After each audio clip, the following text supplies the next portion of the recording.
जन सुनवाई में आए एक दिव्यांग युवक के साथ पिटाई और दुर्व्यवहार करने के एक मामले में मुख्यमंत्री शिवराज सिंह चौहान ने संवेदनशीलता दिखाते हुए एसडीएम पवन जैन को तुरंत प्रभाव से हटाने के निर्देश दे दिए हैं। कलेक्टर मनीष सिंह ने भी इस घटना की जानकारी मिलने पर संबंधित अधिकारी को फटकार तो लगाई ही है, वहीं मुख्यमंत्री को भी पूरे मामले से अवगत कराया। दूसरी तरफ एडीएम इसी तरह का दुर्व्यवहार अन्य लोगों के साथ करते रहे हैं, जिसके चलते कलेक्ट्रेट के अधिकारी और कर्मचारी भी आज हुई इस कार्यवाही से खुश नजर आए। कल एक दिव्यांग युवक कृष्णा, जो कि मानसिक रूप से अस्वस्थ भी है, अपनी समस्या लेकर कलेक्ट्रेट पहुंचा और एडीएम पवन जैन के कमरे में गया। अपनी समस्या हल न हो पाने से त्रस्त होकर उनकी टेबल पर जोर जोर से मोबाइल पटकने लगा, जिससे मोबाइल टूटा और उसका कवर निकलकर पवन जैन को लग गया। पवन जैन भड़क उठे, वहीं मौजूद उनके गार्ड ने दिव्यांग को थप्पड़ मार दिए। एडीएम पवन जैन ने गाली गलौज करते हुए दिव्यांग के साथ दुर्व्यवहार किया।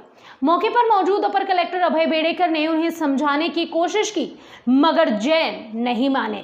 दिव्यांग के साथ उनका गलत व्यवहार जारी रहा। उसे जन सुनवाई कक्ष से बाहर निकलवा दिया गया। इधर इस पूरे मामले की जानकारी मीडिया कर्मियों के जरिए कलेक्टर मनीष सिंह को लगी। आज सुबह इस आशय की खबरें भी प्रकाशित हुई, जिसके चलते कलेक्टर मनीष सिंह ने तुरंत इस मामले पर संज्ञान लिया और मुख्यमंत्री को भी इससे अवगत कराया, जिसके चलते मुख्यमंत्री शिवराज सिंह चौहान ने संवेदनशीलता दिखाई और तुरंत प्रभाव से एडीएम पवन जैन को इंदौर से हटाकर भोपाल पदस्थ करने के निर्देश जारी किए। पहले भी 2016 में मुख्यमंत्री ने जैन को सस्पेंड किया था, लेकिन कांग्रेस सरकार ने उन्हें इंदौर पोस्टिंग दे दी थी। ये भी सच है कि कलेक्टर मनीष सिंह खुद दिव्यांगों के लिए, गरीबों के प्रति लगातार संवेदनशीलता दिखाते हैं और अपने अधीनस्थों को भी कहते हैं कि ऐसे वंचितों की हर संभव मदद करते चलो। यहाँ तक कि पिछले दिनों दिव्यांगों को क्रिकेट किट के साथ विशेष साइकिल भी उन्होंने उपलब्ध कराई, जिसके चलते इंदौर के दिव्यांगों का चयन क्रिकेट टीम में भी हुआ। कलेक्टर मनीष सिंह ने इस घटना को दुर्भाग्यपूर्ण बताया और कहा कि ऐसे अधिकारियों के खिलाफ सख्त कार्यवाही की जाएगी जो गरीबों, दिव्यांगों के साथ दुर्व्यवहार करेंगे। कल जन सुनवाई में जो कृष्णा हैं, ये कृष्णा पाठक, ये आए थे और इनके द्वारा पहले भी आते रहे हैं, मेरे पास भी मिले थे एक बार आके। तो गरीब थे, तो गरीबी रेखा कार्ड की इन्होंने डिमांड रखी थी, तत्काल हमने बनवा दिया था इनके लिए।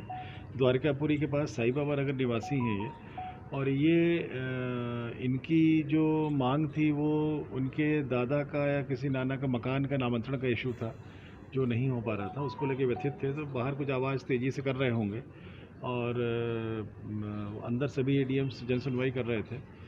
उसमें हुआ कि भाई कौन बाहर इतनी तेज़ आवाज़ बात कर रहा है, तो ये मालूम पड़ा कि कोई दिव्यांग है वो कर रहे हैं। तो उनको व्हीलचेयर दी गई, व्हीलचेयर दे के अंदर बुलाया गया। अंदर बुलाने पे जब वो पवन जैन के पास में आए तो उन्होंने फाइल वहाँ पर रखी टेबल पे, उन्होंने थोड़ा तेज़ी से रखी और मोबाइल भी शायद रखा।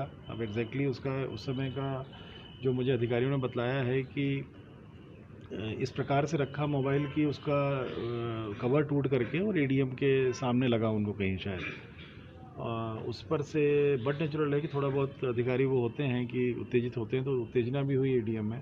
अधिकारियों ने समझा के उनको फिर बैठाया वापस जो है, पर शायद बाहर जब लेके गए तो कुछ उसके साथ दुर्व्यवहार हुआ है, जिसको कि मीडिया के लोग रहते हैं जन सुनवाई में, और उन्होंने पूरा कैप्चर किया और समाचार पत्रों में भी आज आया। तो मेरे द्वारा भी जो पूछताछ की गई तो उसमें थोड़ी बहुत उसके साथ कुछ किसी के द्वारा एक आध झापड़ मारने की कार्रवाई जरूर की गई थी, ऐसे मुझे मालूम पड़ा है। इसमें कोई इसका अभी तक मुझे वीडियो शॉट नहीं मिला है, किंतु ऐसी जानकारी मेरे अधिकारियों द्वारा दी गई है मुझे। उस पर से जो खबर आई थी अखबारों में, जो कि मीडिया रहती है जन सुनवाई में, और खबर आई थी उसमें माननीय मुख्यमंत्री जी ने संज्ञान लिया। कुछ पुलिस के मैटर्स को लेकर 10:30 बजे वीसी थी, उसमें कुछ जिलों के हम लोग कलेक्टर्स जुड़े हुए थे, तो खास समाचार पत्र की कटिंग पर उनके द्वारा मुख्यमंत्री जी द्वारा पूरी जानकारी प्राप्त की गई। हम लोगों ने बतलाया ये भी बतलाया कि उसके द्वारा क्या किया गया था, जो जिस वजह से हमारे एडीएम थोड़ा उत्तेजित हुए और उसके कारण थोड़ा बहुत उसका असुविधा भी हुई बौद्धिक दिव्यांग को। और जो दिव्यांग व्यक्ति थे वो जनरली सामान्य तौर पर हम लोग दिव्यांगों को लेकर के बहुत संवेदनशील रहते हैं। बहुत सारी योजनाएं सरकार ने चला रखी है। अब संख्या भी दिव्यांग जो कैटेगरी बनाई है सरकार ने जिनको लाभ प्राप्त हो सकता है, वो संख्या भी 30 से अधिक हो चुकी है। अलग अलग कार्यक्रम समय समय पे दौरों में कराते रहते हैं और कहीं ना कहीं बौद्धिक दिव्यांगों को या फिजिकली चैलेंज जो हमारे रहते हैं दिव्यांग, इनको हम लोग बहुत ही संवेदनशीलता से और सॉफ्टली डील करते हैं, क्योंकि थोड़ा उत्तेजना इनमें हमेशा रहती है। जब भी कोई दिव्यांग मिलता है तो ये मान के हम लोग चलते हैं